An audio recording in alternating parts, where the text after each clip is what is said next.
नगर में गोवंश की दुर्दशा को लेकर प्रशासन का ध्यान आकर्षित करने के लिए नगर के गो भक्तों ने सोमवार शाम को एक ज्ञापन राजगढ़ कलेक्टर, नायब तहसीलदार नवीन चंद्र कुंभकार और थाना प्रभारी जिनेंद्र अजनारे को सौंपा था, जिसमें 24 घंटे में गोवंश की समुचित व्यवस्था न करने पर नवयुवक मयंक मंडलोई ने आमरण अनशन पर बैठने की बात कही थी। अपने कहे अनुसार युवक मंगलवार को अनशन पर बैठ गया, तब उसे मनाने नायब तहसीलदार नवीन चंद्र कुंभकार व नगर परिषद सीएमओ भूपेंद्र सिंह आए, पर युवक गायों की समुचित व्यवस्था नहीं होने तक अनशन से नहीं उठने की बात पर अड़ा रहा और अब युवक की अचानक तबीयत खराब हो गई है। आचलपुर नगर में मयंक के पिता महेश मंडलोई द्वारा आज से एक आमरण अनशन शुरू किया गया है, जिसमें इनकी 4-5 मांगे हैं कि कलेक्टर महोदय के आदेश के पालन में गौ माता को सड़कों से दूर रखा जाए, बिल्लेश्वर मंदिर का ग्रामीण गौशाला का निर्माण कराकर वहाँ गोवंश के संरक्षण की व्यवस्था की जाए, वर्तमान नगर में गौशालाओं में गौ माता को रखने की उचित व्यवस्था की जाए, दुर्घटना में घायल गौ माता के उपचार हेतु पशु चिकित्सकों को त्वरित उपचार के लिए आदेश किया जाए, गौ माता के लिए चारे की उत्तम व्यवस्था की जाए। ये जो 5 इनकी मांगों को लेकर ये अनशन पर बैठे हैं, इस संबंध में मेरी इनसे चर्चा भी की गई और सभी लोगों के सामने चर्चा भी की गई। अपने सीएमओ साहब भी आए हुए थे यहाँ पर। अब ये वास्तविक तौर पे सही है कि मतलब बरसात के समय में गायें बहुत सारी शहरों के अंदर आ जाती है, गाँव वाले घेर भी देते हैं, फसलें रहती है, तो इसके लिए वैसे शासन ने गौशालाएँ बनाई हुई है, लेकिन जिस अनुपात में गायों की संख्या है उस अनुपात में गौशालाएँ छोटी पड़ जाती है उनके लिए, ठीक है। तो जो शहरों के अंदर गाय हैं तो हम यहाँ पर प्रबंध करा रहे हैं कि मतलब इनको मंडी जो अभी चूँकि वर्तमान में प्रचलित नहीं है तो उधर रखवा दें, और गौशाला में भी हम बात करेंगे आसपास की गौशालाओं में जहाँ पर भी जगह होगी वहाँ करेंगे। इसके अलावा एक हमारा जो इन्होंने लिखा है बिल्लेश्वर मंदिर के पास गौशाला निर्माण कराने का, तो शासकीय भूमि है पालकी वहाँ पर, तो हम देख लेते हैं उसको कि नगर पालिका को बोला है हमने कि आवंटन के लिए प्रस्ताव बना है, वो हम कलेक्टर साहब को प्रेषित कर देंगे उसका संबंध में। और पशु चिकित्सक का जो सिस्टम है वो आपको मालूम है कि पशु चिकित्सक सभी जगहों पर उपस्थित हैं, यहाँ पशु चिकित्सालय भी हैं और समय समय पर उनको उपचार भी दिया जाता रहा है। तो ये तो एक मांग ऐसी है कि सामान्य मांग है और ये होता है। अपन कोशिश करेंगे कि यहाँ पर कुछ वॉलंटियर भी और तैयार करें इस संबंध में।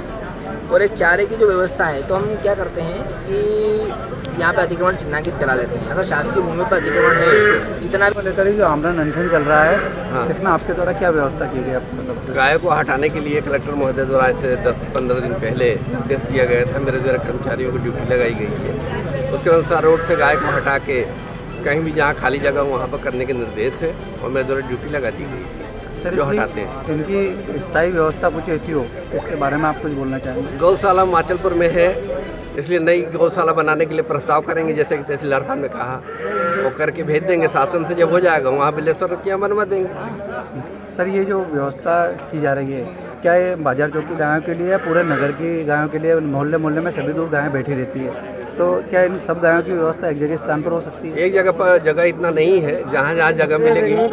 8 नंबर में है, जैसे अपने तौल कांटा के बगल में है, वहाँ पर कोई एक कार्यक्रम है 2 तारीखों से मेरी चर्चा हो गई है, वहाँ पर पूरी गाय वहाँ होंगी। कुछ जैसे कि नायब साहब ने बताया कि किसी मंडी में करेंगे, जहाँ जहाँ जगह मिलेगी वहाँ व्यवस्थित करेंगे। सर, इनके खाने पीने की क्या व्यवस्था रहेगी? खाने पीने के लिए हमारे पास कोई व्यवस्था नहीं है, इसमें गौशाला वालों को राशि मिलती है और वो खर्च करते हैं। सर, जैसे अपन किसी समुचित स्थान पर गोवंश को छोड़ रहे हैं तो वहाँ इनकी क्या व्यवस्था? पानी पीने की क्या रहेगी, खाने क्या रहेगी, क्या रात में जैसे कि रात में करेंगे तो रात में तो वहाँ जैसे कि मंडी वाले में उसमें चारा है, घास मास है, ठीक है। अब जहाँ नहीं रहेगी तो वहाँ के लिए अब गौशाला छोड़वाएंगे। आसपास की गौशालाओं को पता कर रहे हैं कहाँ कहाँ खाली है और कहाँ कहाँ वो ले सकते हैं, वहाँ हम भिजवा देंगे। सर, इन अनशन को तोड़वाने के लिए आपने कुछ किया, कोशिश की? नहीं, ये तो आज से चालू हुआ है, जबकि हमारी कार्रवाई पहले से चली है, 15 दिन पहले से ही। कल भी कलेक्टर सर ने लिया तो यही बोला कि जैसे मेन रोड मुख्य मार्ग से पहले हटाओ, जहाँ की गौ की हत्या ना हो, ट्रक वाले दबा के ना जाएँ, उस करके हमने कर्मचारियों को ड्यूटी लगा दी। और जो उसमें नोडल अधिकारी हमारे वीरेंद्र मंडलोई हैं, उसके बाद दरोगा है, उसके बाद राकेश रामचरण है, राकेश हैं, इनके नोडल हैं और 5 कर्मचारी और। सर, लगभग कितना समय लगेगा इस व्यवस्था को संचालित? नहीं, मेन रोड से तो हम तत्काल ही हटाएंगे और धीरे धीरे जहाँ जहाँ चौतरफा जैसा बताया उन जगहों पे इनको घेर करके हम बंद कर दिया करेंगे और सुबह छोड़ देंगे और मेन रोड पे नहीं बैठने देंगे। साप्ताहिक बाजार में जो अभी हमारे सांड वगैरह घूम रहे हैं उसके नहीं, साप्ताहिक हाट बाजार वाला सांड को भिजवा चुके हैं। इसी खबर की विस्तृत जानकारी के लिए हमारे साथ प्रदीप बंसल संवाददाता जुड़ रहे हैं। प्रदीप जी, मैं वॉइस ऑफ राइट से गीतांजलि बात कर रही हूं। हम जानना चाहते थे, एक युवक आमरण अनशन पर बैठा है, ये पूरा मामला क्या है? मामला ये है कि राजगढ़ जिले का माचलपुर नगर है ये, और इसमें गायों की बहुत दुर्दशा है। मतलब सड़कों पे बैठी है गाय भूखी प्यासी, और एक्सीडेंट में वो कभी कोई वाहन वाला टक्कर मार देता है तो उनकी मौत हो जाती है। गायों का कोई देखने वाला नहीं है, और कलेक्टर राजगढ़ हर्ष दीक्षित का भी आदेश है कि गाय सड़क पर न घूमे, इस प्रकार का आदेश है। पर इस पर कोई क्रियान्वयन नहीं हुआ, तो ये युवक अनशन पर बैठा है। जी, और ये भी खबर सामने आई है कि वह युवक बीमार भी हो गया है, ऐसा क्या हुआ? इसके पेट में दर्द हुआ है, 2 दिन से भूख आई है। इसके पेट दर्द हुआ है तो बड़ी मुश्किल से इसके बोतल वगैरह चढ़वाई है, अभी भी तैयार कुछ खाने पीने को नहीं है। प्रदीप जी, युवक के बीमार हो जाने के दौरान वहां घटना स्थल में क्या नायब तहसीलदार मौजूद थे? हाँ, नायब तहसीलदार साहब भी 2 बार आ चुके हैं, पर वो जो युवक है वो उनकी बात मानने को तैयार नहीं है। वो क्या है, वो आश्वासन दे रहे हैं कि 10 बीघा जमीन दे देंगे और गायों के लिए अलर्ट कर देंगे, पर वो जब तक उठना नहीं जा रहा, जब तक वो क्रियान्वयन नहीं हो जाए इन चीजों पे।